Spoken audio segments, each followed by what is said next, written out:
નમસ્કાર. પાટણમાં નવનિયુક્ત પંચાયતી રાજ પ્રતિનિધિઓ માટે ક્ષમતા નિર્માણ તાલીમ અને પંચ સંમેલન યોજાયું, જેમાં રાજ્યના પ્રભારી મંત્રી સ્વરૂપજી ઠાકોરે ઉપસ્થિત રહી ગ્રામ વિકાસ, સુશાસન અને લોકોની અપેક્ષાઓને પૂર્ણ કરવા પ્રતિનિધિઓને જવાબદારીપૂર્વક કામગીરી કરવાની અપીલ કરી છે.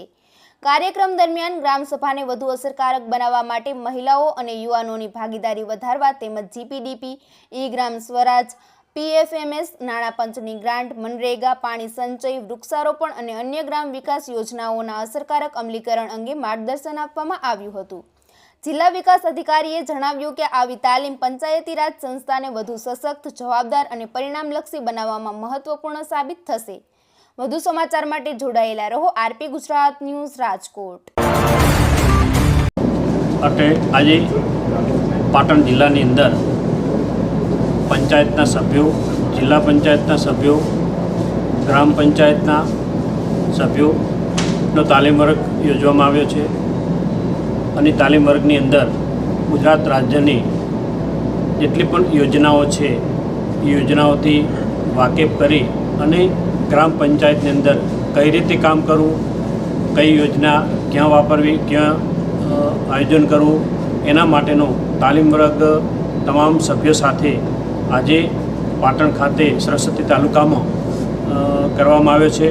અને આજે આખો દિવસ એ તાલીમ વર્ગ ચાલશે અને તાલીમ વર્ગના દ્વારા જે પણ યોજનાનું સૂચન આપવામાં આવશે અને ગ્રામ પંચાયતમાં, જિલ્લા પંચાયતની અંદર, તાલુકા પંચાયતની અંદર જે પણ યોજનાનું કામ કરવાના થશે એનાથી વાકેફ કરવામાં આવશે. અને એક એવી પુસ્તિકા આપવામાં પણ આવી છે કે એમને ક્યાંય કામ કરવું હોય તો અડચણરૂપ ના પડે અને સારી રીતે વિકાસ કરી શકે. અને મોદી સાહેબનું જે સપનું છે કે 2047ની અંદર વિકસિત ભારત બનાવવાનું અને આત્મનિર્ભર ભારત બનાવવાનું, એના માટે અમે સૌ સાથે મળી અને ગ્રામ પંચાયતના સભ્યો હોય, તાલુકા પંચાયતના સભ્યો હોય, જિલ્લા પંચાયતના સભ્યો હોય, તમામ સાથે મળી અને સપનાને સાકાર બનાવીશું. મિત્રો, જે પણ આપે અને આજે અહીંથી આપણે જે પણ સૂચનો આપ્યા, જે પણ કાર્ય કરવાનું આપ્યું, એ મોદી સાહેબનું સપનું છે કે 2047ની અંદર વિકસિત ભારત અને આત્મનિર્ભર ભારત બનાવવાનું. આમ ગણવા જઈએ તો આપણે તાલુકા પંચાયત અને જિલ્લા પંચાયતમાં કેટલાક સભ્યો નવનિયુક્ત નવા જ ચૂંટાયેલા છે. હું એ પણ એમ તમારામાં જાઉં, હું એ નવો જ ચૂંટાયેલો છું ધારાસભ્ય તરીકે અને મંત્રી તરીકે. એટલે ક્યાંક ને ક્યાંક આની અંદર આપણે બધા રહેશું તો જ કંઈક શીખશું. અને જ્યાં જ્યાં આ રીતની પાઠશાળા થતી હોય અને આપણને માર્ગદર્શન મળતું હોય ત્યાં આગળ આપણે જશું તો જ સાચી માહિતી આપણને મળશે. અને આપણે ગ્રામ પંચાયતમાં, તાલુકા પંચાયતમાં અને જિલ્લા પંચાયતમાં શું કામગીરી કરવાની છે, આપણી રાજ્ય સરકારની શું યોજનાઓ છે, તો જ આપણને ખબર પડશે અને તો જ આપણે આગળ કરી શકીશું. ગામનો વિકાસ કરી શકીશું, તાલુકાનો કરી શકીશું, જિલ્લાનો કરી શકીશું, સાથે સાથે જે મોદી સાહેબનું સપનું છે એને પણ સાકાર કરી શકીશું. પણ જાગૃત રહેવું પડશે, કામગીરી કરવી પડશે. સતત કામગીરી કરશું તો જ આપણે સફળતા પ્રાપ્ત કરી શકીશું. અને આ તબક્કે તમને બધાને હું નમ્ર વિનંતી કરું છું કે તમે બધાએ આજે આ તાલીમ લેવા આવ્યા અને તાલીમની અંદર સારી રીતે તમે તાલીમ લઈ અને ગામનો, તાલુકાનો અને જિલ્લાનો વિકાસ કરો.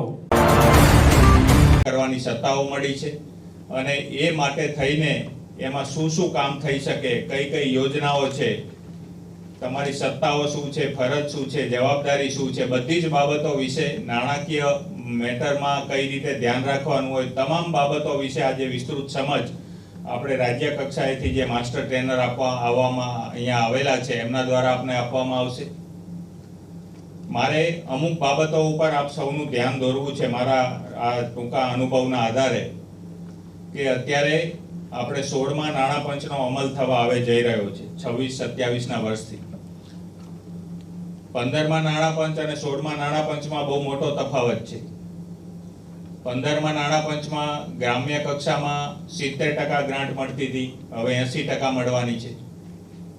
10% તાલુકામાં મળતી હતી, અગાઉ 20% મળતી હતી, હવે 10% થઈ છે અને 10% જિલ્લામાં યથાવત રહી. પણ આ વખતે ભારત સરકાર દ્વારા એક નવું પરિબળ ઉમેરવામાં આવેલું છે, પરફોર્મન્સ ગ્રાન્ટ. ત્રીજા વર્ષથી દરેક ગ્રામ પંચાયતને, તાલુકાને અને જિલ્લાને પોતે સ્વભંડોળની કેટલી આવક કમાય છે, દરેક ગ્રામ પંચાયત કેટલી સદ્ધર છે, સ્વભંડોળ કેટલું અર્ન કરે છે, એના આધારે તમને પરફોર્મન્સ ગ્રાન્ટ મળશે. એટલે મોટાભાગના તાલુકા સદસ્ય છે એમના અંડરમાં લગભગ 7 થી 8 ગામ આવતા હોય અને જિલ્લા સદસ્ય પાસે લગભગ 17 થી 18, 20 જેટલા ગામો હોય. તો આપના કાર્યક્ષેત્રમાં જેટલા ગામો આવે છે એ ગ્રામ પંચાયતના સરપંચશ્રીઓ, ગ્રામ પંચાયતના સર્વ સભ્યશ્રીઓ સાથે આ બાબતે તમારું પરામર્શ થવો જરૂરી છે.